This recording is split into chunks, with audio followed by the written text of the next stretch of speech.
맑은 영혼의 산책 채널에서 띄워드리는 숨결이 되는 양식 함께하는 시간입니다. 오늘은 2020년 11월 9일 월요일 라테라노 대성전의 봉헌을 기념하는 축일입니다. 오늘 이 성전의 봉헌을 기리면서 세상 한가운데서 교회의 역할은 무엇인가?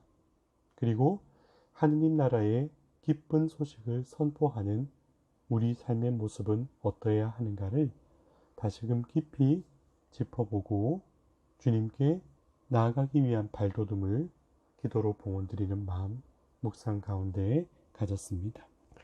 라테라노 대성전은 로마 최초의 바실리카 양식의 대성당으로 알려져 있습니다. 324년경 콘스탄티누스 대제가 대성전을 지어 봉헌한 것을 기념하는 것인데요. 12세기부터 11월 9일에 기념 행사를 시작하여 지금까지 이어오고 있습니다. 처음에는 전 세계와 로마의 모든 교회들의 어머니요 머리라 일컫는 이 성당의 봉헌을 로마에서만 축일로 기념하여 지냈었는데 안티오키아 성 이냐시오께서 기록한 바대로 사랑의 전 공동체를 이끄는 베드로 좌에 대한 존경과 일치의 표지로서 로마 전례를 거행하는 모든 교회로 확대되기에 이르렀습니다.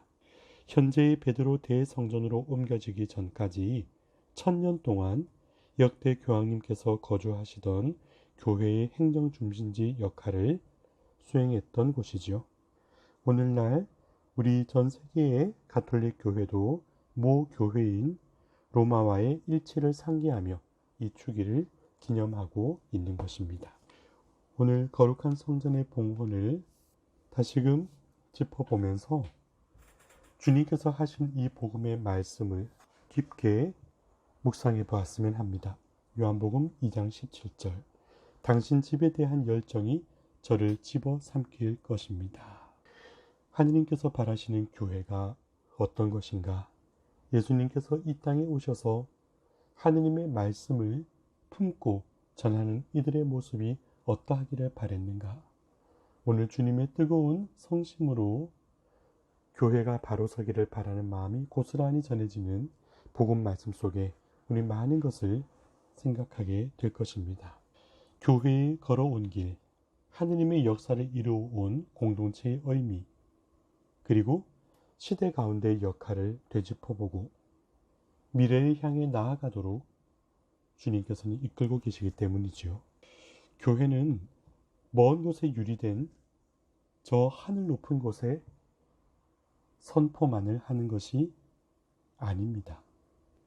오히려 이 땅에서 호흡하는 참으로 현실적이며 그 현실 속에 영적인 삶의 길, 숨결이 될 거룩한 부르심을 초대하고 또 그 거룩함으로 세상에 좋은 향기를 전해줘야 할 몫이 분명한 공동체이지요.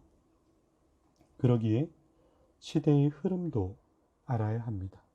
시대 속에 들리는 사람들의 목소리에 대한 관심도 가져야 합니다.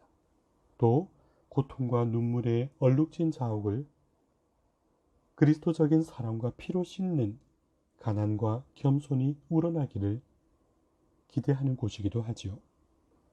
그러기 위하여 말씀에서 진리를 탐구하고 현실에서 만나는 목마름을 아파하고 행동에서 함께하는 존재성으로 동행하는 것. 그래서 교회에서 우러나오는 길과 진리 생명으로 얻는 위로와 회복을 통해서 다시 살아나는 기쁨의 장소가 교회가 되고 또 교회를 통해 만나는 사람들의 삶의 자리가 되기를 바라야 하겠죠. 진정한 성전이란 화려한 건물이 아닙니다.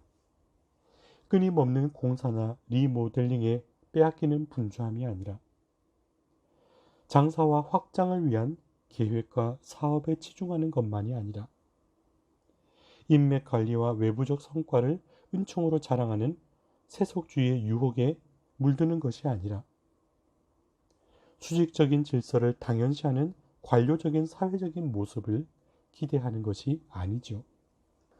사라지지 않는 영혼의 샘이 되는 것, 차가운 세상살이의 단면에 베인 아픈 상처를 사랑으로 옭아매는 일, 그래서 사람을 살리는 일, 그것이 교회 본연의 모습이 아니겠습니까? 오늘 요한복음 2장 16절에 내 아버지의 집을 장사하는 집으로 만들지 마라 하고 교회가 서야 할 모습을 일깨우시는 주님의 목소리를 듣습니다. 내 아버지의 집, 주님께서 허락하신 그곳은 세상에서 최고로 우뚝 서거나 어떤 지위를 이루려는 인간적인 유혹에 걸려 넘어져서는 안 된다는 말씀이지요. 최고가 아닌 최선의 사랑을 묵묵히 채우는, 사랑이 목적이 되고 사랑이 이유가 되며 내용이 되는 곳임을, 또 그래야 하는 것을 우리 모두가 주님의 말씀 속에서 지혜롭게 깨달아야 할 것입니다. 에제키엘서 47장 1절 8절부터 9절 12절 사이에 주님의 집 문지방 밑에서 물이 솟아 동쪽으로 흐르고 있었다. 이 물이 바다로 흘러들어가면 그 바닷물이 되살아난다. 그래서 이 강이 흘러가는 곳마다 온갖 생물이 우글거리며 살아난다. 이 물이 성전에서 나오기 때문이다. 그 과일은 양식이 되고 잎은 약이 된다 하셨습니다. 하느님의 말을 한다고 자부하는 것, 하느님의 일이라고 모든 것을 하느님께 돌리는 것이 아니라 나 중심의 은사나 은총을 내세우는 것이 아니라 나라는 미소한 존재의 접촉과 만남과 동행을 통해 함께했던 이들이 생명으로 움트는 변화를 이루는 것, 그것이 곧 이 물이 성전에서 나오기 때문이다 라는 말씀처럼 나라는 한 사람이 하느님 안에 물들고 포기 없는 사랑으로 걸어갈 때 비록 움츠려든 침묵의 시간이 주어지고 때로는 인간적으로 상처와 나약함을 경험하는 삶의 여정을 맞닥뜨리지만 그럼에도 성전에서 주님께 대한 깊은 사랑과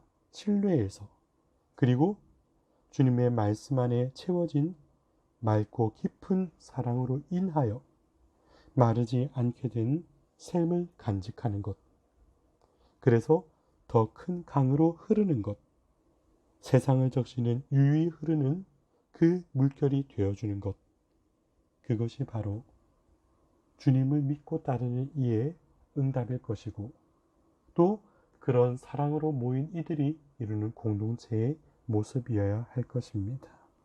강물은 아래로 흐르는 법이죠. 물은 이 자연의 이치와 섭리 가운데 위를 향함이 아니라 저 낮은 곳을 지향하게 되어 있으니까요.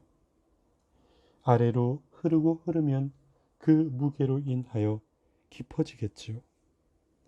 깊어지면 깊어질수록 더 많은 물살들이 함께 밀려와 넓은 물결을 이루겠지요.